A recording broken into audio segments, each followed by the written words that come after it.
ಅನ್ನುವಂಥ ಮಾತನ್ನು ಸ್ಪಷ್ಟವಾಗಿ ಹೇಳ್ತಾ ಇದ್ದಾರೆ. ಮತ್ತು ಎಲ್ಲರೂ ಒಕ್ಕಟ್ಟಿನಿಂದ ಕೂಡಿದಾಗ ಮಾತ್ರ ಇಲ್ಲಿ ಕರ್ನಾಟಕದಲ್ಲಿ ಸಿದ್ದರಾಮಯ್ಯ ಸರ್ಕಾರವನ್ನು ಸೋಲಿಸಲಿಕ್ಕೆ ಸಾಧ್ಯ, ಇಲ್ಲಾಂದ್ರೆ ಸಾಧ್ಯ ಇಲ್ಲ.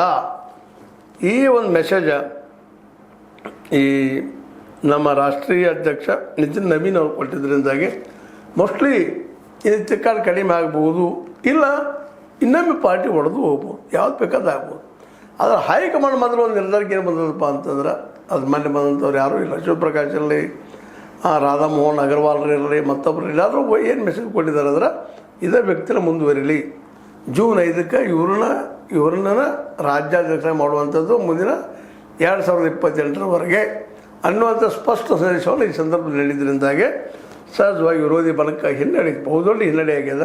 ಅದು ಹಿನ್ನಡೆ ಎನ್ನುವುದಕ್ಕಿಂತಲೂ ತಮ್ಮದ ವಿಮರ್ಶೆ ಮಾಡ್ಕೊಳ್ಳೋಂಥ ಸಂದರ್ಭ, ನಾವು ಎಲ್ಲಿ ತಪ್ಪಿದ್ವಿ, ಏನು ಕೇಳಬೇಕಾಯ್ತು ಅನ್ನುವಂಥದ್ದು ಎಲ್ಲಕ್ಕಿಂತ ಮುಖ್ಯವಾಗಿ ಒಗ್ಗಟ್ಟು ಕೂಡಿ ಹೋಗೋದು ಭಾಳ ಮುಖ್ಯದ.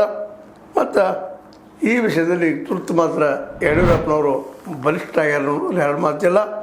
ಮತ್ತು ಇಂಥ ಸಂದರ್ಭದಲ್ಲಿನ ಈ ನಮ್ಮ JDS ಒಂದು ಮಾತುಗಳು ಕೇಳಿ ಬರ್ತಾ ಇದ್ದಾವೆ, ದೇವೇಗೌಡ ಮರು ಆಯ್ಕೆ ಕೋರಿಲ್ಲ ಅನ್ನೋಂಥ ಮಾತು.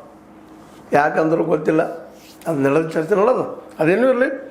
ಒಳ ಜಗಳ ಬಿಟ್ಟು ಭ್ರಮೆ ಬಿಟ್ಟು ಕೆಲಸ ಮಾಡಿರಿ. ಭ್ರಮೆಗಳು ಬೇಡ, ನನ್ನಿಂದ ಎಲ್ಲ ಆಗ್ತದೆ, ನಾನು ಎಲ್ಲ ಅನ್ನುವಂಥ ಮಾತುಗಳು ಬೇಡ.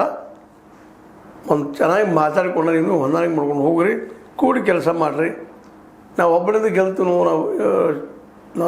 ನಾವು ಈ ಒಂದು ಯಡಿಯೂರಪ್ಪನಿಂದ ಗೆಲ್ತೀವಿ, ಅಥವಾ ವಿಜಯನಿಂದ ಗೆಲ್ತೀವಿ, ಅಥವಾ ಯತ್ನಾಳಿಂದ ಗೆಲ್ತೀವಿ, ಅಥವಾ ರಮೇಶ್ ಜಾರಕಿಹೊಳಿ ಅವರಿಂದ ಗೆಲ್ತೀವಿ, ಕುಮಾರ್ ಬಂಗಾರಪ್ಪನವ್ರಿಂದ ಗೆಲ್ತೀವಿ, ಮತ್ತೆ ಅವ್ರಿಂದ ಗೆಲ್ತೀವಿ ಅನ್ನೋದು ಬಿಟ್ಟು ಬಿಡ್ರಿ, ನೀವು ವಾಸ್ತವಕ್ಕೆ ಬರ್ರಿ ಅನ್ನೋಂಥ ಮಾತು ಹೇಳಿ ಮೋಸ್ಟ್ ಪ್ರೊಬಬಲಿ ಗ್ರೀನ್ ಸಿಗ್ನಲನ್ನು ನಮ್ಮ ಏನಪ್ಪ ಅಂದ್ರೆ ವಿಜೇಂದ್ರ ಅವ್ರಿಗೆ ನೀಡಿದ್ದಾರೆ ಅಂತ ಅನ್ನಿಸ್ತಾ ಇದೆ.